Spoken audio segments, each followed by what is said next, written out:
안녕하세요. 인생사연들 진행자입니다. 오늘도 제 채널에 방문해주셔서 감사합니다. 2026년 4월 26일 사연 시작하도록 하겠습니다. 시어머니 되시는 환자분 기저귀 교체가 필요합니다. 며느리분이 직접 오셔주세요. 혼인신고를 한 지 이틀 만에 상간녀의 귀에 꽂힌 첫 번째 전화였습니다. 어젯밤까지 드디어 내 자리를 찾았다며 와인잔을 기울이던 그 여자의 얼굴에서 혈색이 사라졌습니다. 그건 시작에 불과했습니다. 보증금 5천만 원 회수, 가압류, 위자료, 소장, 송달.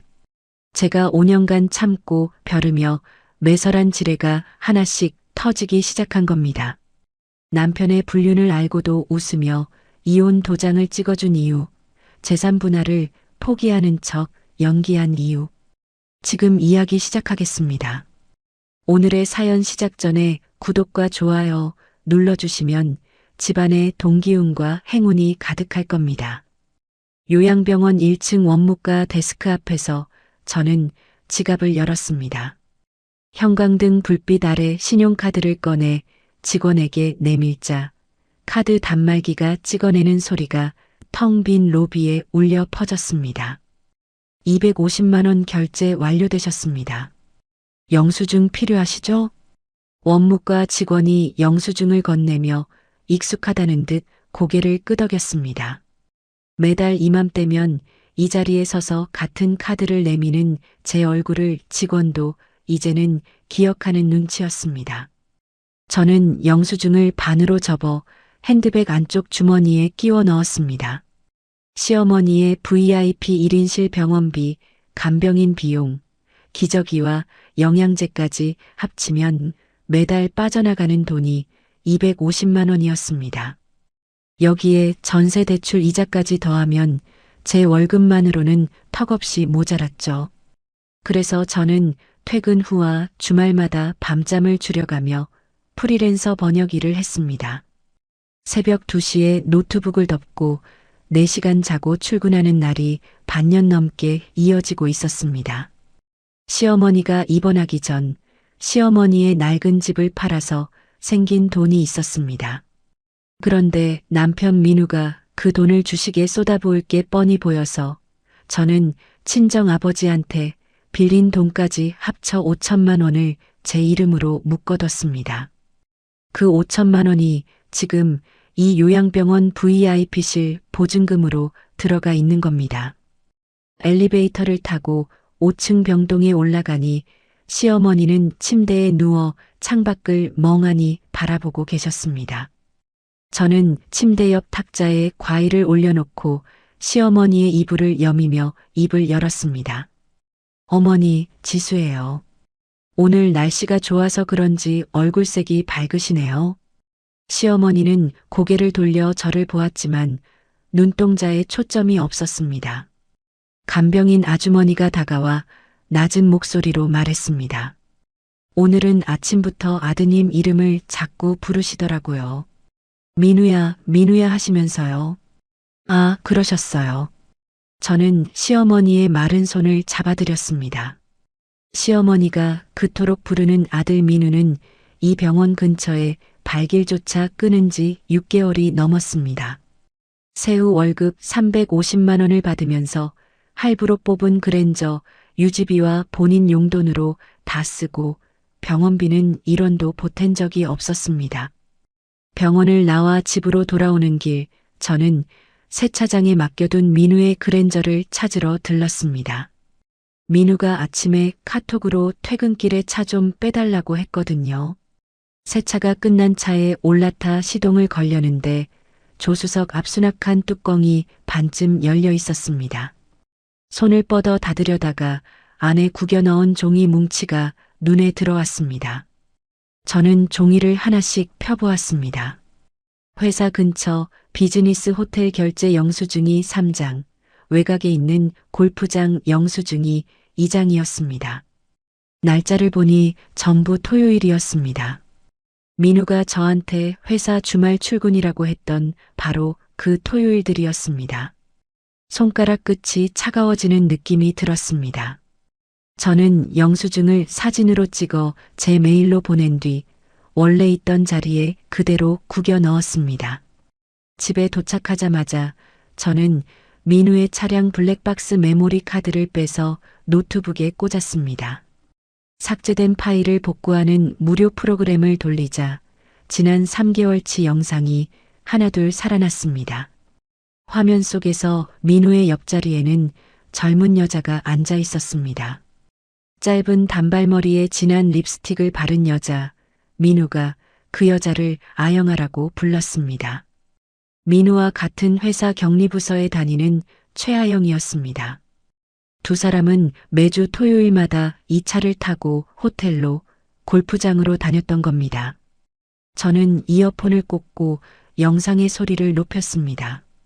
아, 오빠. 이번 달에도 병원비 냈대? 그 돈이면 우리 제주도 갔다 오겠다. 아영이 민우의 팔을 잡고 늘어지며 말했습니다. 어차피 지수가 다네.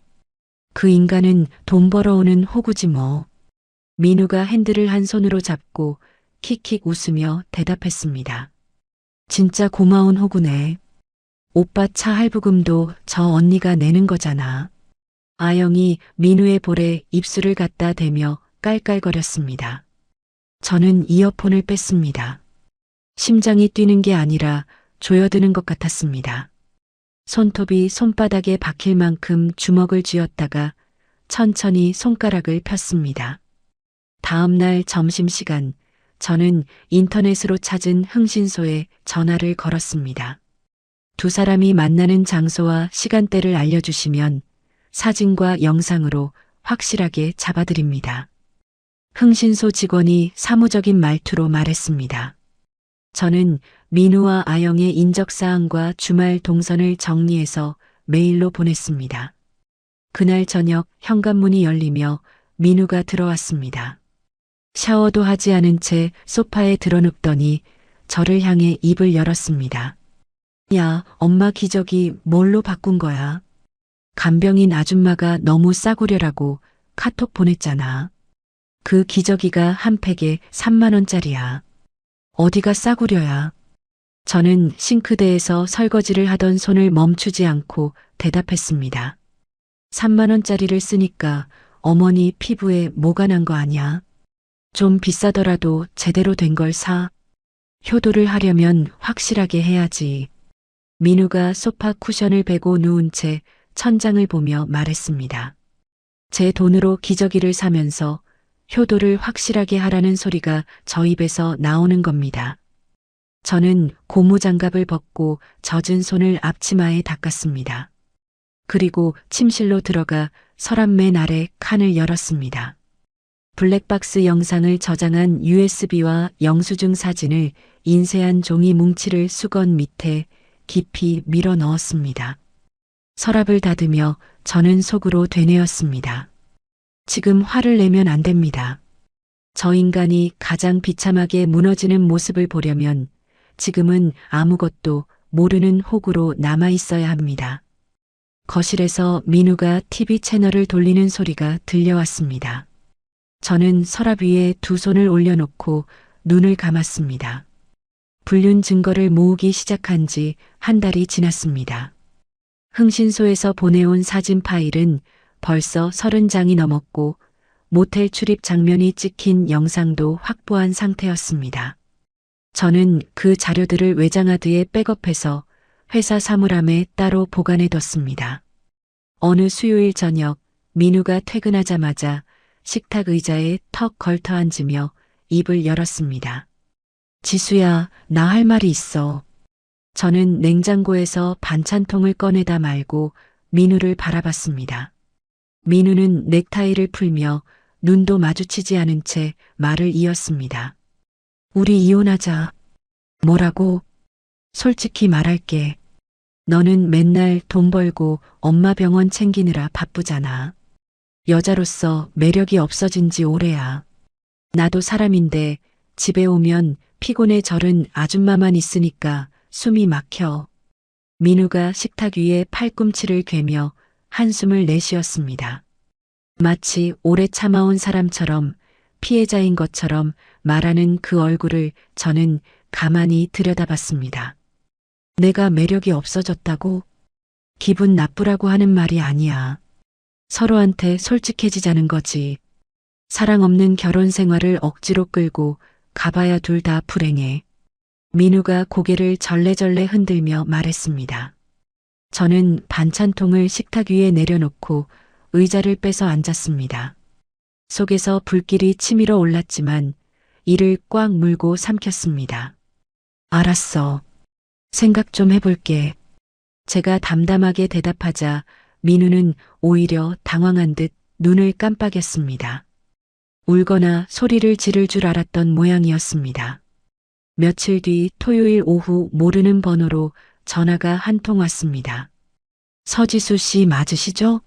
저 최아영이에요. 잠깐 만나서 얘기할 수 있을까요? 차분하지만 어딘가 들떠있는 목소리였습니다. 저는 약속 장소로 나갔습니다. 강남역 근처 카페 2층 구석 자리에 아영이 먼저 와서 앉아 있었습니다. 짧은 단발머리에 풀 메이크업을 한 얼굴, 하얀 블라우스 위로 목걸이가 반짝였습니다. 앉으세요. 아영이 맞은편 의자를 손으로 가리키며 말했습니다. 저는 아무 말 없이 자리에 앉았습니다. 아영이 아이스 아메리카노를 한 모금 빨고 나서 입을 열었습니다. 단도직입적으로 말할게요. 민우 오빠한테 이혼해주세요. 그걸 왜 당신 입으로 말하는 건데요? 사랑도 없이 껍데기만 남은 부부 생활 붙들고 있는 거 서로한테 구질구질한 거잖아요. 지수 씨도 알잖아요. 민우 오빠 마음이 이미 떠났다는 거. 아영이 테이블 위에 손을 올려놓으며 느긋하게 말했습니다. 그 순간 아영의 왼쪽 손목에서 금빛 팔찌가 눈에 들어왔습니다. 저는 그 팔찌를 알아봤습니다. 민우한테 생활비로 쓰라고 쥐어준 카드 명세서에 찍혀있던 300만 원짜리 명품 팔찌. 바로 그것이었습니다. 그 팔찌 예쁘네요. 제가 아영의 손목을 가리키며 말하자 아영은 팔찌를 살짝 만지며 입꼬리를 올렸습니다. 민우 오빠가 사줬어요. 오빠가 원래 이런 거 잘 골라요. 내 돈으로 산 팔찌를 제 앞에서 자랑하는 이 여자의 손목을 저는 눈을 떼지 않고 바라봤습니다. 테이블 밑에서 제 무릎 위에 올린 두 손이 부들부들 떨렸습니다. 하지만 저는 웃었습니다. 생각해 볼게요. 카페를 나와 주차장까지 걸어가는 동안 저는 한 번도 뒤를 돌아보지 않았습니다. 그 뒤로 민우의 압박은 더 노골적으로 변했습니다. 매달 생활비 통장에 들어오던 월급 이체를 일방적으로 끊어버렸고 아파트 관리비와 전기요금 고지서가 전부 제 앞으로 쌓이기 시작했습니다. 설상가상으로 요양병원에서 연락이 왔습니다. 서지수 보호자님, 어머님 상태가 많이 안 좋아지셨어요. 1인실로 옮기셔야 하는데 그렇게 되면 월 비용이 400만 원 정도 나옵니다. 수간호사의 말에 저는 전화기를 잡은 손에 힘을 주었습니다. 400만 원이라는 숫자가 머릿속에서 뱅뱅 돌았습니다. 저는 민우에게 전화를 걸었습니다. 어머니 상태가 나빠져서 병실을 옮겨야 해. 병원비가 400만 원으로 올라. 반이라도 네가 내. 야, 어차피 이혼할 마당에 왜 나한테 그래. 며느리가 시어머니 모시는 건 도리야. 끝까지 네가 책임져. 민우가 귀찮다는 듯 말하고 전화를 끊어버렸습니다. 같은 주 일요일 아침 시고모에게서 전화가 왔습니다. 야, 지수야. 남편 기를 죽이고 구박하니까 바깥으로 돌지. 쓸데없는 소리 말고 시어머니 병수발이나 똑바로 해. 시고모가 쉴 새 없이 쏘아붙이며 일방적으로 말을 퍼부었습니다. 저는 전화기를 귀에서 떼고 잠시 눈을 감았다가 조용히 통화 종료 버튼을 눌렀습니다. 그날 밤 저는 노트북을 펴고 인스타그램에 접속했습니다. 아영의 계정에 새 게시물이 올라와 있었습니다. 고급 오마카세 가게에서 민우와 나란히 앉아 초밥을 집는 사진이었습니다. 사진 밑에 드디어 내 자리를 찾았다라는 글이 적혀 있었습니다. 저는 노트북을 천천히 닫았습니다. 핸드백 안에서 흥신소가 보내준 외장하드를 꺼내 손에 쥐었습니다. 이것만 있으면 됩니다. 이 작은 검은 상자 안에 저 두 사람을 끝장낼 모든 것이 들어 있었습니다. 다음 날 오전 저는 반차를 내고 강남에 있는 이혼 전문 변호사 사무실을 찾아갔습니다. 접수대에서 이름을 말하고 상담실 문을 열자 안경을 쓴 최 변호사가 자리에서 일어나 악수를 건넸습니다. 서지수 씨 앉으세요. 전화로 말씀하신 자료 가져오셨습니까? 네, 여기 있습니다. 저는 외장하드와 영수증 사본 묶음을 테이블 위에 올려놓았습니다. 시어머니 병원비 영수증 5년치, 민우의 호텔 결제 내역, 블랙박스 영상, 흥신소 사진 자료까지 전부였습니다. 최 변호사가 서류를 넘기며 안경 너머로 저를 바라봤습니다. 자료가 아주 꼼꼼하시네요. 이 정도면 충분하고도 남습니다. 저는 의자 등받이에 등을 기대고 숨을 한번 크게 내쉬었습니다. 5년 동안 혼자 짊어지고 달려온 무게를 이제 내려놓을 곳을 찾은 기분이었습니다. 시고모의 전화를 끄는 그날 밤 저는 식탁에 노트북을 펴고 5년치 통장 거래 내역을 띄웠습니다. 시어머니 병원비, 간병인 비용, 시댁 경조사비, 명절 선물, 시고모 환갑잔치 축의금까지 이런 단위로 엑셀 파일에 옮겨 적었습니다. 총액을 합산하니 1억 5천만 원이었습니다.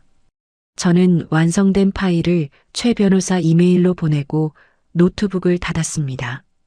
이틀 뒤 최 변호사 사무실에서 두 번째 상담이 잡혔습니다. 최 변호사가 프린트한 엑셀표를 테이블 위에 펼치며 입을 열었습니다. 서지수 씨, 이 자료 정말 대단합니다. 5년간 1억 5천만 원을 혼자 부담한 내역이 전부 은행 기록으로 남아 있으니까요. 감사합니다. 그래서 위자료 소송을 바로 시작하면 되는 건가요? 저는 의자 끝에 걸터 앉아 물었습니다. 최 변호사가 안경을 벗어 렌즈를 닦으며 고개를 천천히 저었습니다. 지금 당장 위자료 소송부터 때리면 상대가 경계합니다. 제 생각에는 다른 방법이 있어요. 다른 방법이요? 일단 재산 분할 포기하는 척하고 쿨하게 협의 이혼을 해주세요. 전세 보증금 2억을 남편 이름으로 그대로 두는 겁니다. 최 변호사가 볼펜으로 종이 위에 동그라미를 그리며 말했습니다. 그걸 왜 그냥 두는 건데요? 남편 쪽에서 자기가 다 차지했다고 방심하게 만드는 겁니다. 이혼이 확정된 뒤에 재산분할 청구 소송을 걸고 동시에 전세금을 꽁꽁 묶어버리는 거죠. 거기에 상간녀 위자료 소송까지 한꺼번에 터뜨리면 빠져나갈 구멍이 없습니다. 최 변호사가 볼펜 뚜껑을 딸깍 닫으며 저를 똑바로 바라봤습니다. 그리고 서지수 씨 이름으로 묶여있는 요양병원 보증금 5천만 원. 이건 이혼 확정 전에 조용히 빼두셔야 합니다. 병원비 청구 명의도 아들인 남편 앞으로 바꿔놓고요. 저는 무릎 위에 올려놓은 두 손을 천천히 쥐었다 폈습니다. 이 변호사가 그리는 그림이 머릿속에서 또렷하게 완성되고 있었습니다. 알겠습니다. 그대로 하겠습니다. 그날 저녁 저는 집에 돌아와 소파에서 휴대폰을 만지작거리고 있는 민우에게 먼저 말을 꺼냈습니다. 민우야. 뭐? 민우가 화면에서 눈을 떼지 않은 채 대답했습니다. 이혼하자. 재산 분할 같은 거 복잡하게 따지기 싫으니까 서류만 빨리 정리하자. 민우가 그제야 고개를 들어 저를 봤습니다. 눈이 동그래지더니 입꼬리가 슬쩍 올라갔습니다. 진짜? 재산 분할 안 하겠다고? 응. 나도 질질 끌기 싫어. 깔끔하게 끝내자. 저는 식탁에 기대선 채 아무렇지 않은 얼굴로 대답했습니다. 민우가 소파에서 벌떡 일어나 저한테 다가왔습니다. 야, 그래. 그게 맞아. 서로 붙잡아봐야 좋을 거 없잖아. 내가 내일 바로 서류 알아볼게.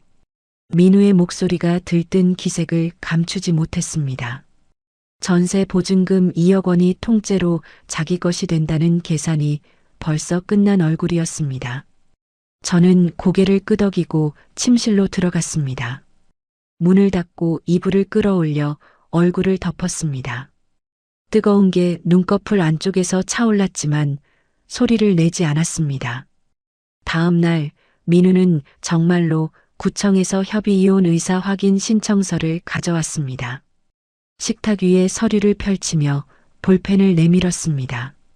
여기 서명하고 도장 찍으면 돼. 숙려기간 한 달 지나고 법원 가서 확인받으면 끝이야. 민우가 서류 위 빈칸을 손가락으로 톡톡 두드렸습니다. 저는 볼펜을 받아들고 서류 맨 아래 칸에 이름을 적었습니다. 도장을 찍는 순간 손끝이 미세하게 떨렸지만 민우는 눈치채지 못했습니다. 도장 찍힌 서류를 낚아채듯 집어든 민우가 환하게 웃으며 현관으로 향했습니다. 수고했어.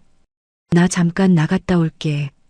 현관문이 닫히자 저는 식탁 의자에 그대로 주저앉았습니다. 텅 빈 식탁 위에 도장 잉크가 묻은 자국만 동그랗게 남아 있었습니다. 이혼 숙려 기간이 시작된 다음 주 저는 연차를 내고 요양병원으로 갔습니다. 원무과에 들어가 담당 직원에게 서류 봉투를 건넸습니다. 제 이름으로 되어 있는 보증금 5천만 원 제 계좌로 돌려주세요. 그리고 다음 달부터 병원비 청구서 보내는 곳하고 보호자 이름을 바꿔야 합니다. 아, 네.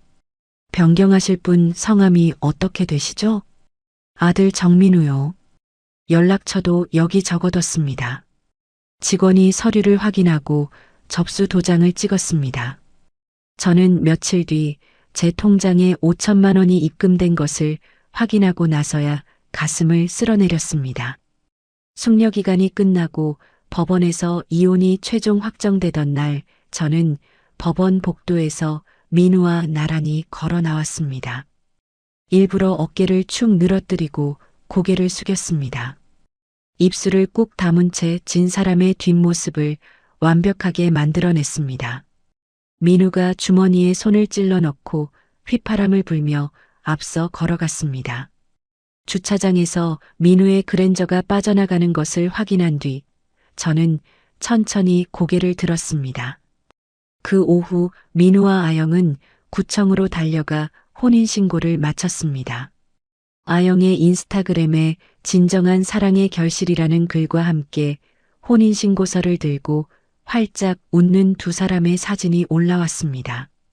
저는 휴대폰 화면을 끄고 미리 계약해둔 소형 오피스텔로 마지막 짐 상자를 옮겼습니다. 요양병원 자동이체로 걸어뒀던 제 카드를 정지시키고 카드사 앱에서 해지 완료 버튼을 눌렀습니다. 오피스텔 현관에 신발을 벗어놓고 좁은 거실 바닥에 털썩 앉았습니다. 변호사가 보내온 문자를 열어봤습니다. 재산분할 청구 소장과 전세 보증금 가압류 신청서, 내일 법원에 접수합니다. 저는 문자를 읽고 휴대폰을 가슴 위에 올려놓은 채 천장을 올려다봤습니다. 오피스텔로 거처를 옮긴 다음 날 아침, 저는 출근 전에 최 변호사에게 전화를 걸었습니다. 변호사님, 상간녀 위자료 소송장, 아영이 회사로 직접 보내주세요. 회사로요? 집 주소로 보내는 게 일반적인데. 아니요, 회사로 보내주세요. 동료들이 보는 앞에서 받게요. 최 변호사가 전화기 너머로 잠깐 침묵하더니 낮은 목소리로 대답했습니다. 알겠습니다. 3천만 원 청구 소장, 내일 오전에 아영 씨 직장으로 송달하고 내용 증명은 이길 특급으로 발송합니다. 전화를 끊고 저는 출근 준비를 마쳤습니다.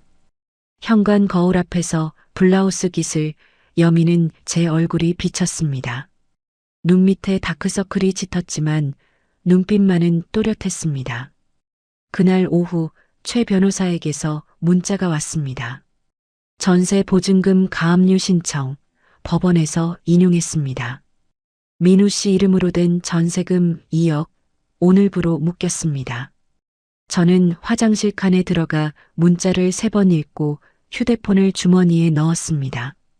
같은 날 요양병원 원무과로 내용 증명 한 통을 보냈습니다. 저는 퇴근길 우체국에서 직접 봉투에 넣어 접수했습니다. 내용은 간단했습니다.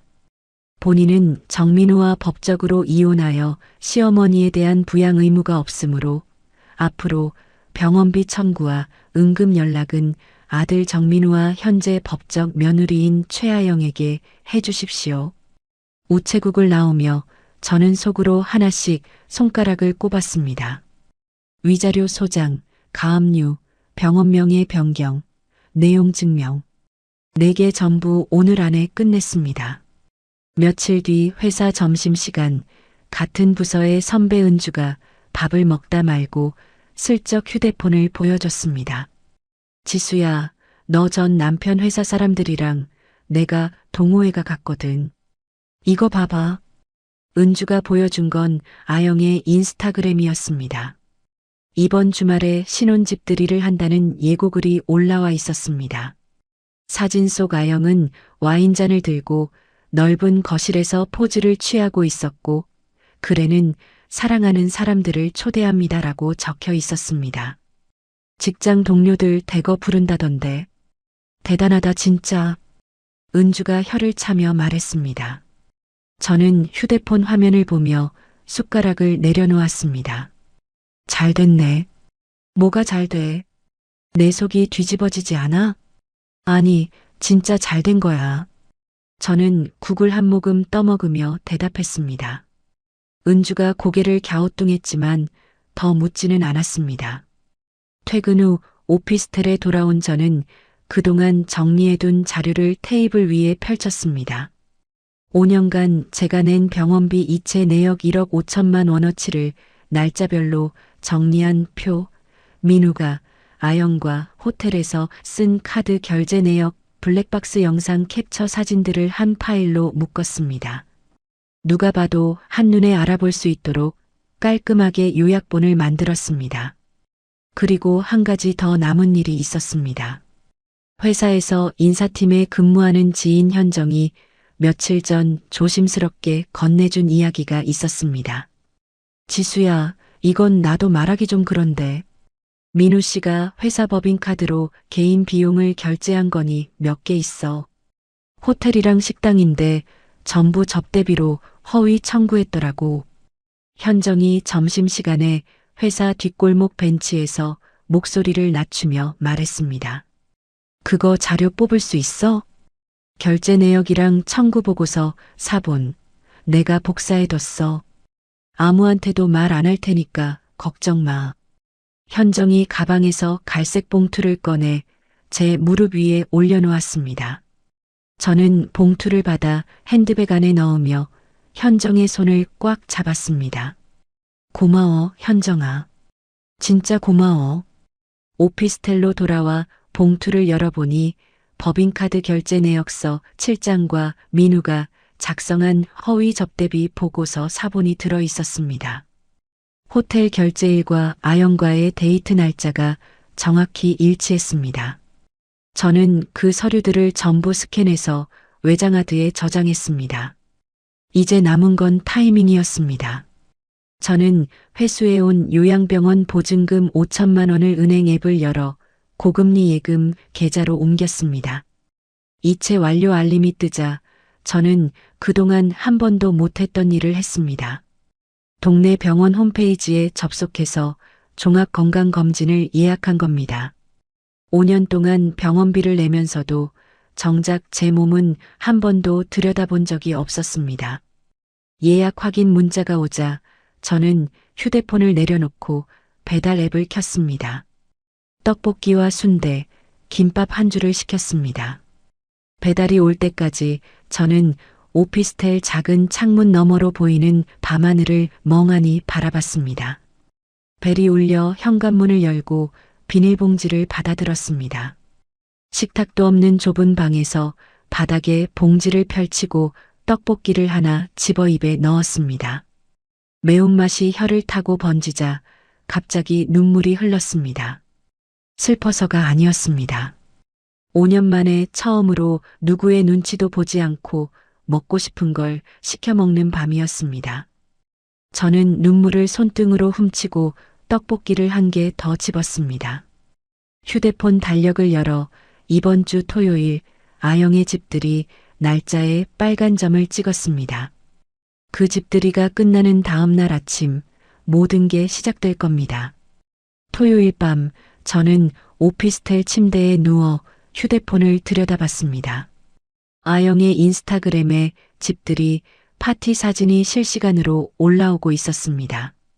와인잔이 부딪히는 건배 사진, 테이블 가득 차린 케이터링 음식, 민우와 아영이 커플 앞치마를 두르고 웃는 사진까지.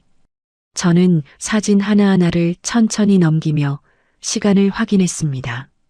밤 11시 파티는 한창이었습니다. 저는 휴대폰을 내려놓고 이불을 턱까지 끌어올렸습니다. 알람을 맞출 필요도 없었습니다. 내일 아침 요양병원 업무가 시작되는 9시면 모든 게 돌아가기 시작할 테니까요. 저는 눈을 감았습니다. 오랜만에 깊고 편안한 잠이 밀려왔습니다. 일요일 아침 8시 제 예상대로 일은 터졌습니다. 그 시각 민우의 신혼집에서는 이런 일이 벌어지고 있었을 겁니다. 거실 바닥에 빈 와인병과 종이 접시가 널브러져 있고 민우는 소파에서 구겨진 채 코를 골고 있었겠죠. 휴대폰이 울리기 시작했을 때 민우는 머리를 짓누르는 숙취 때문에 눈도 제대로 뜨지 못했을 겁니다. 병동수 간호사의 목소리는 다급하고 날카로웠을 겁니다. 정민우 보호자님 맞으시죠? 어머님이 새벽부터 난동을 피우고 계세요. 병실 물건을 집어던지고 다른 환자분들까지 위험한 상황입니다. 지금 당장 법적 며느리분이 오셔서 직접 수습하셔야 합니다. 민우가 소파에서 몸을 일으키며 이마를 손으로 짚었을 겁니다. 며느리요? 무슨 소리예요? 며느리가 왜? 저희 기록에 보호자 1순위가 정민우님이고 2순위가 배우자 최아영님으로 되어 있습니다. 그리고 원무과에서 전달드릴 사항이 있는데요. 뭔데요? 기존에 걸려있던 보증금 5천만 원이 회수되어서 결제가 전부 막힌 상태입니다. 오전 9시까지 새 보증금과 밀린 한 달치 병원비 800만 원을 입금하지 않으시면 저희도 조치를 취할 수밖에 없습니다. 민우의 손에서 휴대폰이 미끄러질 뻔했을 겁니다. 800만 원이라는 숫자가 숙취로 멍한 머릿속을 강타했겠죠. 민우가 허겁지겁 은행 앱을 열었을 겁니다. 통장 잔액은 어젯밤 집들이 케이터링과 와인값으로 바닥이 났고 마이너스 통장을 눌러봐도 대출 한도가 0원으로 찍혀 있었을 겁니다. 법원에서 전세 보증금에 걸어놓은 가압류 때문에 모든 신용 한도가 막혀버린 겁니다. 민우는 이불을 걷어차고 거실을 뛰어다니며 제 번호를 눌렀을 겁니다. 저는 오피스텔 부엌에서 토스트를 굽고 있었습니다. 휴대폰이 울렸고 화면에 정민우라는 이름이 떴습니다. 저는 토스트를 접시에 올려놓고 통화 버튼을 눌렀습니다. 야, 지수야. 병원에서 전화 왔는데 보증금이 없어졌다고. 800만 원을 당장 내라는데 이 큰 돈을 어떻게 구해. 엄마가 병실에서 난리를 치는데 나도 못 알아보고. 이걸 어쩌냐고. 민우가 목이 찢어지도록 소리를 질렀습니다. 수화기 너머로 숨이 헐떡거리는 소리가 들렸습니다. 저는 토스트에 딸기잼을 바르며 천천히 입을 열었습니다. 민우야, 나 이제 남남이잖아. 네가 맨날 입에 달고 살던 가족의 돌이 있잖아.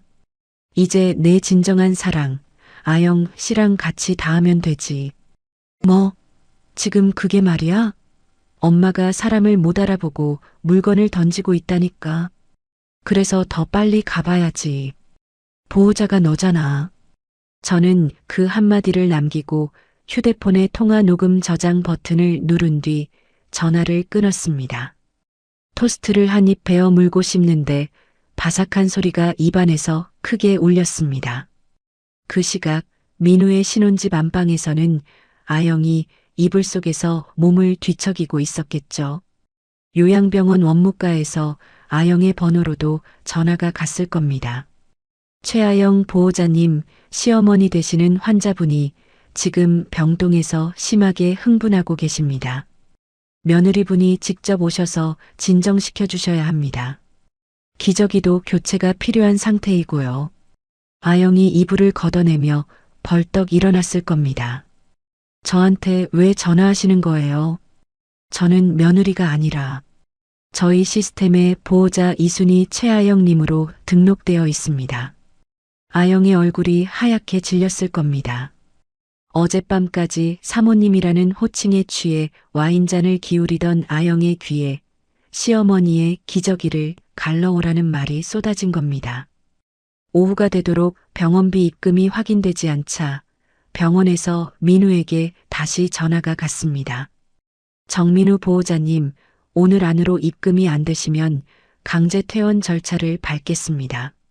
사설 구급차로 보호자 자택까지 환자분을 모셔다 드립니다. 민우가 전화기를 붙잡고 고함을 쳤을 겁니다. 집으로 보내다니 그게 무슨 소리예요?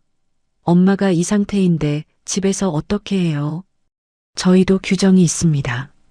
미납 상태가 지속되면 퇴원 조치밖에 방법이 없습니다.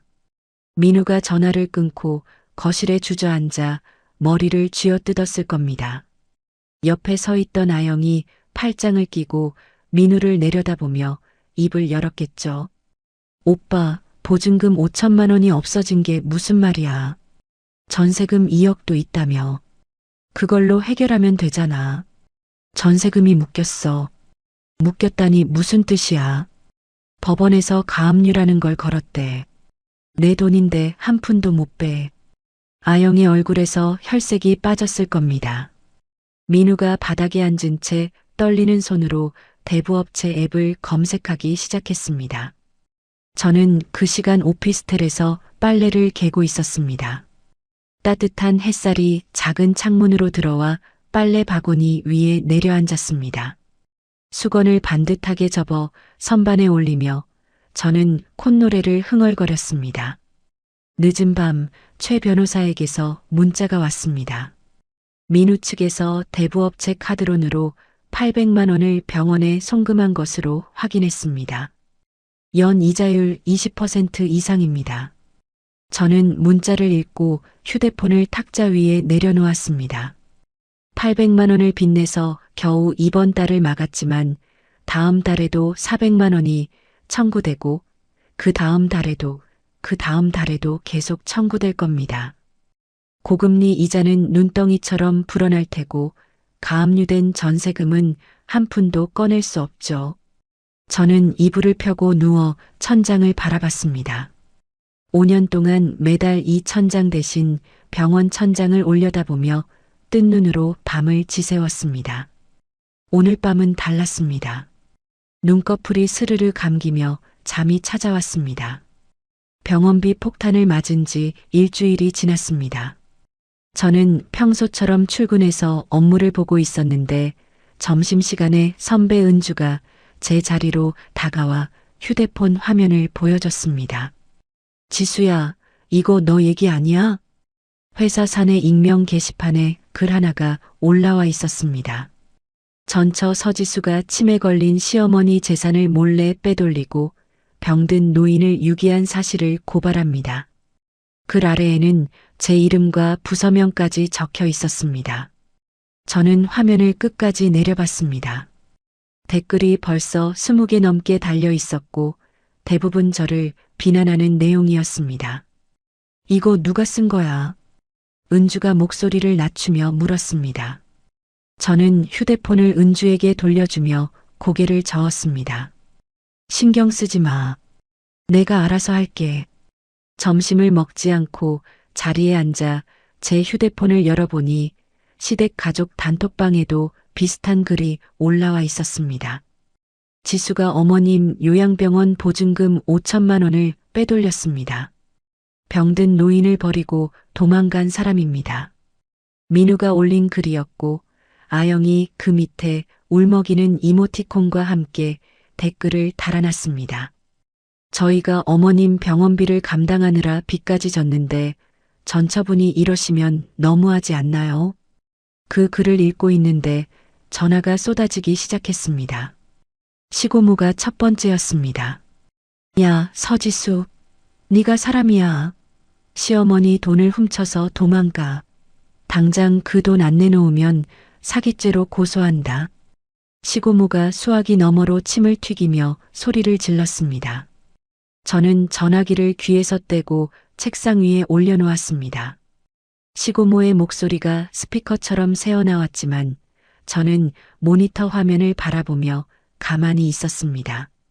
시고모 전화가 끊기자마자 시댁 사촌 형부, 시댁 이모까지 돌아가며 전화를 걸어왔습니다. 한결같이 같은 말이었습니다. 돈을 내놓으라, 경찰에 신고하겠다, 사기꾼이라고.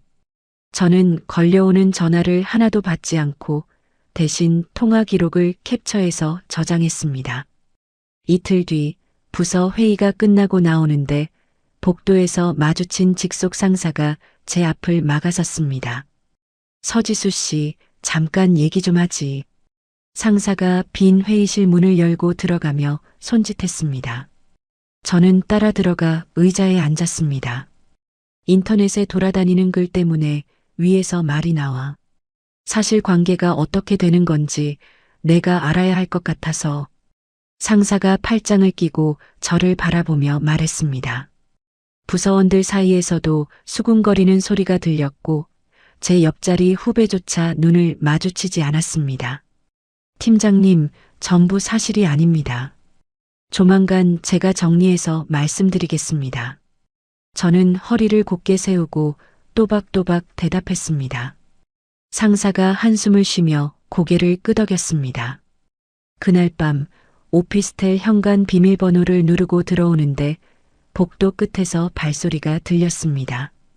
뒤를 돌아보니 민우가 서 있었습니다. 양복은 구겨져 있었고 눈이 벌겋게 충혈되어 있었습니다. 어떻게 여길 알고 온 거야? 저는 현관문을 등지고 민우를 마주봤습니다. 주소 알아내는 게 뭐가 어려워.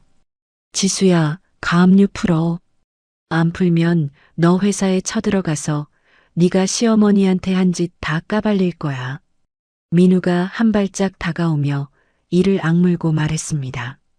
한 짓이라니 내가 뭘 했는데. 보증금 빼돌린 거, 병원비 끄는 거 다 말하고 다닐 거야. 사회적으로 매장해버린다. 민우가 주먹을 불끈 쥐며 목소리를 높였습니다. 저는 한 발짝도 물러서지 않았습니다. 그래, 마음대로 해. 나도 할 거 다 할 테니까. 민우가 현관문을 주먹으로 한 대 치고 돌아섰습니다. 쿵 하는 둔탁한 소리가 복도에 울렸습니다. 민우의 등이 엘리베이터 쪽으로 사라진 뒤에도 저는 한참 동안 복도에 서 있었습니다. 심장이 빠르게 뛰었지만 손은 떨리지 않았습니다. 문을 잠그고 들어와 가방을 내려놓자 휴대폰에 문자 알림이 수십 개 쌓여 있었습니다. 발신자 번호가 전부 달랐습니다. 내용은 하나같이 똑같았습니다.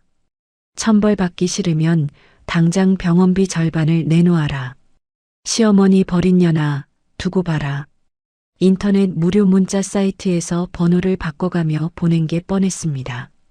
저는 문자를 하나도 지우지 않고 전부 캡처해서 날짜별로 폴더에 저장했습니다. 다음 날 아침 저는 출근 전에 최 변호사에게 전화를 걸었습니다. 변호사님, 사내 게시판 허위글, 시댁 단톡방 글, 협박 문자 전부 모아뒀습니다. 통신사 조회로 발신자 특정 가능한가요? 가능합니다. 문자 내용이 협박에 해당하고 게시판 글은 허위사실 유포니까 명예훼손으로 형사 고소할 수 있습니다. 최 변호사가 키보드를 치는 소리와 함께 대답했습니다. 이 사람들이 이렇게 나와줘서 오히려 좋습니다. 증거가 쌓일수록 재판에서 유리해지니까요. 서지수 씨, 지금처럼만 하세요. 절대 감정적으로 대응하지 마시고 전부 기록만 하세요. 네, 알겠습니다. 저는 전화를 끊고 세수를 하러 화장실에 들어갔습니다. 거울 속 제 얼굴은 일주일째 제대로 못 잔 티가 역력했습니다. 하지만 눈동자만은 흔들리지 않았습니다. 저는 수건으로 얼굴을 닦으며 거울 속 제 눈을 똑바로 바라봤습니다. 조금만 더 버티면 됩니다. 저 사람들이 뿌린 거짓말은 제가 쥐고 있는 진실 앞에서 제가 될 겁니다. 거짓 소문이 가장 기세등등하게 퍼지던 금요일 오후, 저는 회사 화장실 칸에 들어가 휴대폰을 꺼냈습니다. 미리 만들어둔 요약 파일을 시댁 가족 단톡방에 전송했습니다. 5년간 제가 낸 1억 5천만 원의 병원비 영수증, 민우가 아영과 호텔에서 쓴 카드 내역, 블랙박스 영상 캡처 사진이 전부 담긴 파일이었습니다. 전송 완료 알림이 뜨자 저는 메시지를 하나 더 입력했습니다. 5년간 제가 낸 병원비 영수증과 민우 씨가 그 사이 어디서 뭘 했는지 정리한 자료입니다. 확인해 보시고 그래도 제가 사기꾼인지 판단해 주세요. 보내기 버튼을 누르고 화장실 칸 문에 등을 기대었습니다. 3분이 지나도 단톡방에 아무 반응이 없었습니다. 5분, 10분. 조용했습니다. 며칠 전까지 사기꾼이라 경찰에 신고하겠다고 줄줄이 전화를 걸어대던 사람들이 한마디도 치지 못했습니다. 저는 화장실에서 나와 자리로 돌아갔습니다. 그리고 두 번째 일을 실행했습니다. 민우와 아영이 다니는 회사 사내 익명 게시판에 글을 올렸습니다. 제목은 영업부 정민우 대리의 법인카드 사적 유용건이었습니다. 본문에는 민우가 아영과의 호텔 숙박비와 고급 식당 결제를 법인카드로 긁고 접대비로 허위 청구한 내역서 7장을 첨부했습니다. 그 아래에 두 사람의 불륜 행각을 찍은 흥신소 사진도 함께 올렸습니다. 호텔 로비에서 팔짱을 끼고 들어가는 사진, 주말마다 같은 차를 타고 모텔에 드나드는 사진이었습니다. 글을 올리고 10분도 되지 않아 조회수가 200을 넘겼습니다. 현정이 보내온 문자가 떴습니다. 지수야, 지금 민우 씨 회사 완전 뒤집어졌어. 감사팀에서 민우 씨한테 당장 올라오라고 했대. 같은 시각 아영의 사무실에서도 일이 터지고 있었습니다. 최 변호사가 발송한 상간녀 위자료 3천만 원 청구 소장이 회사 우편물에 섞여 아영의 책상 위에 배달되었습니다. 법원 도장이 찍힌 두꺼운 봉투를 아영이 뜯는 순간 옆자리 동료가 고개를 돌려 쳐다봤을 겁니다. 아영의 손끝이 떨리며 서류를 넘기는 소리가 사무실 정적 속에서 바스락거렸겠죠. 퇴근 시간이 되자 현정에게서 다시 연락이 왔습니다. 지수야, 민우 씨 감사팀에서 3시간 넘게 조사받고 대기 발령 났대. 당분간 출근 정지래. 아영이는 소장 받고 화장실에서 1시간 넘게 안 나왔다더라. 나온 다음에 얼굴이 종이장 같았대. 저는 전화를 끊고 퇴근 준비를 했습니다. 가방에 짐을 넣는 손이 평소와 다름없이 차분했습니다. 오피스텔에 돌아와 현관문을 잠그고 소파에 앉았을 때 최 변호사에게서 전화가 왔습니다. 서지수 씨, 법원에서 재산분할 청구 소송 안내장이 오늘 민우 씨 주소로 발송됐습니다. 아영 씨 앞으로도 위자료 소장이 정식 송달 완료됐고요. 네, 확인했습니다. 상대 쪽에서 조만간 연락이 올 겁니다. 어떤 연락이 와도 직접 대응하지 마시고 저한테 돌려주세요. 저는 알겠다고 대답하고 전화를 끊었습니다. 그날 밤 11시쯤이었습니다. 휴대폰에 모르는 번호로 전화가 왔습니다. 공중전화였습니다. 저는 잠시 화면을 내려다보다가 통화 버튼을 눌렀습니다. 민우의 목소리가 흘러나왔습니다. 낮에 소리를 지르던 그 목소리가 아니었습니다. 코가 막힌 듯 축축하게 젖은 목소리였습니다. 지수야, 나야. 알아. 제발 부탁이야. 횡령 고발만 취하해줘. 가압류도 풀어줘. 이러다 나 진짜 끝나. 신용불량에 전과자까지 되면 나 어떻게 살아? 민우가 코를 훌쩍이며 말했습니다. 수화기 너머로 공중전화 부스에 기대선 채 쪼그라든 민우의 모습이 그려졌습니다. 민우야.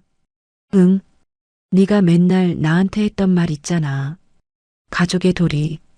이제 네가 직접 증명해. 저는 그 말만 남기고 전화를 끊었습니다. 휴대폰을 내려놓자 화면이 꺼지며 방 안이 어두워졌습니다.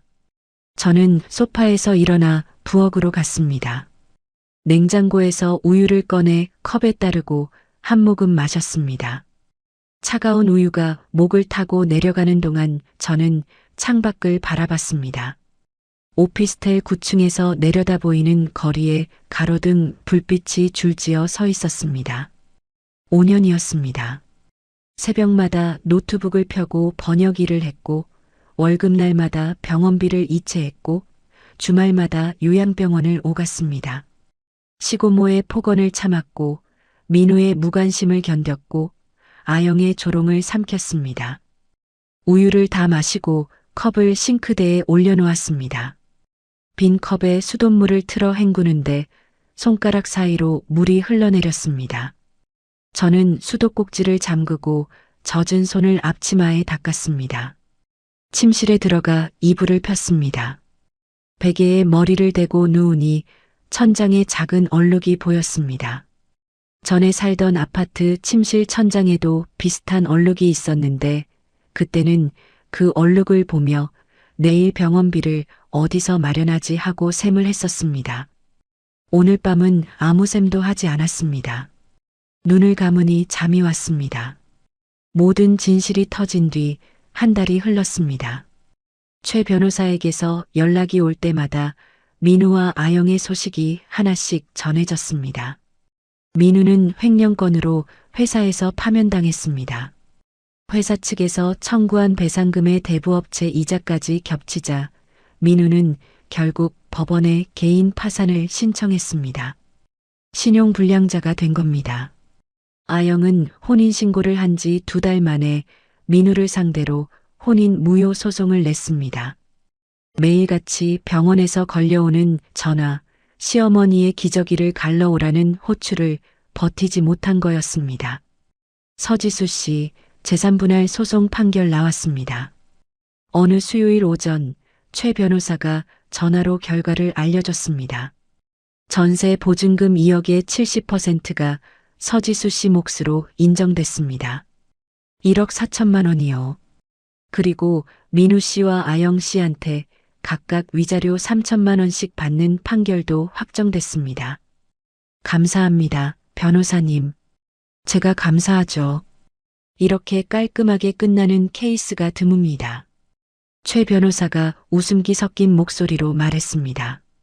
저는 전화를 끊고 오피스텔 창가에 서서 한참 동안 바깥을 내다봤습니다.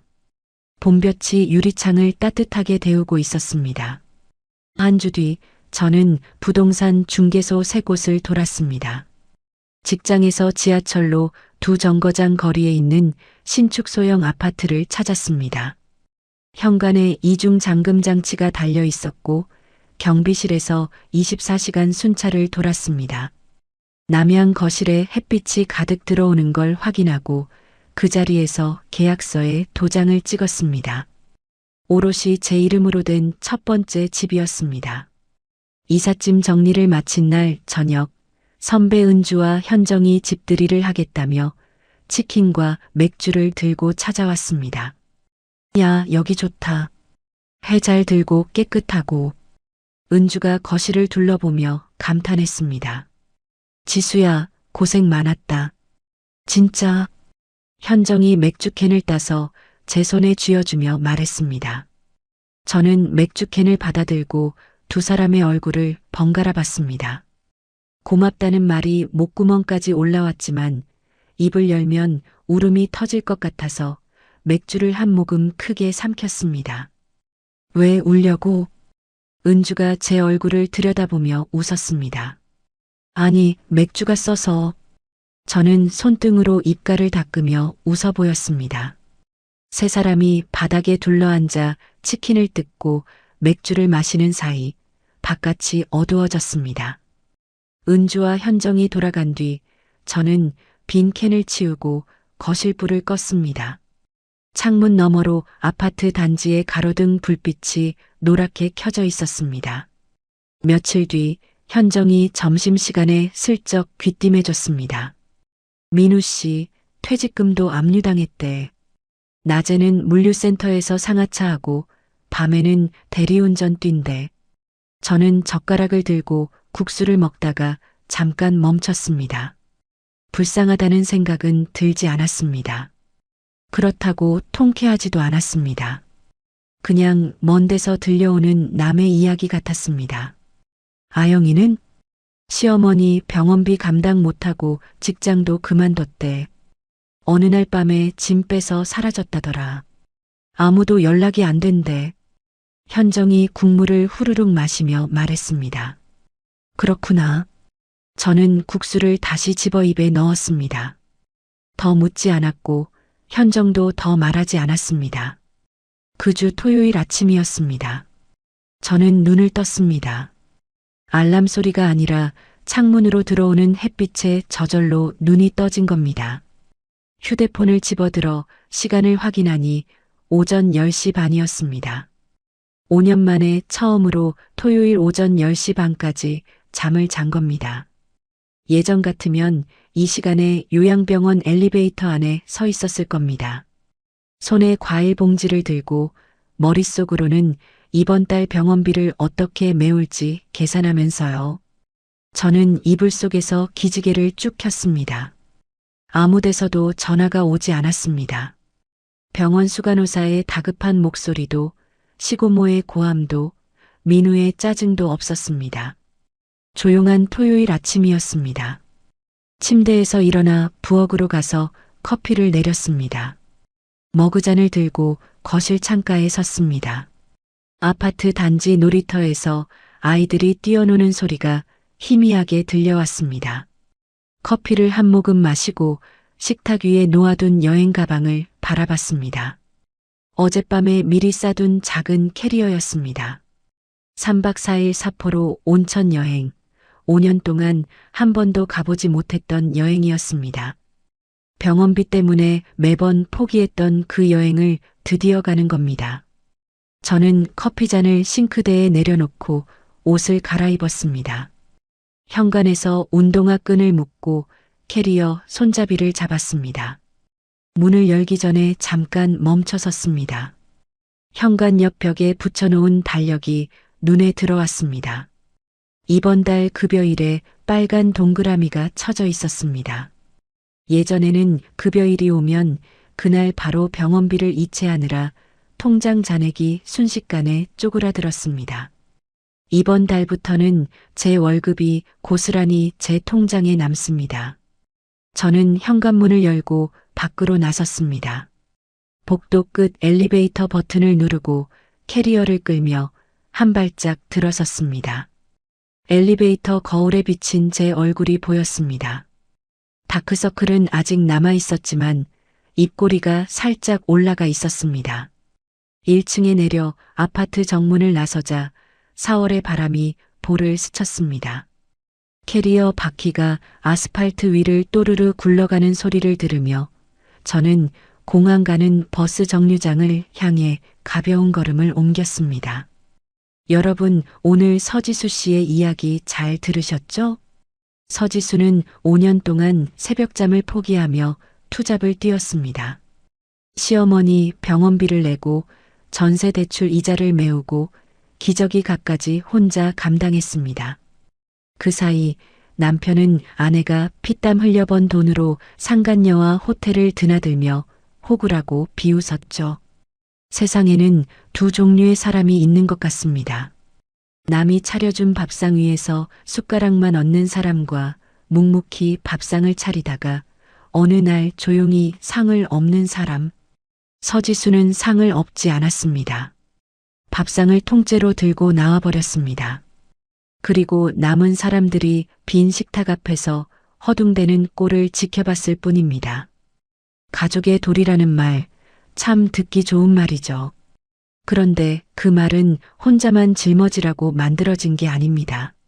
한쪽이 도리를 다하는 동안 다른 쪽이 도리를 팔아먹고 있었다면 그건 가족이 아니라 착취입니다.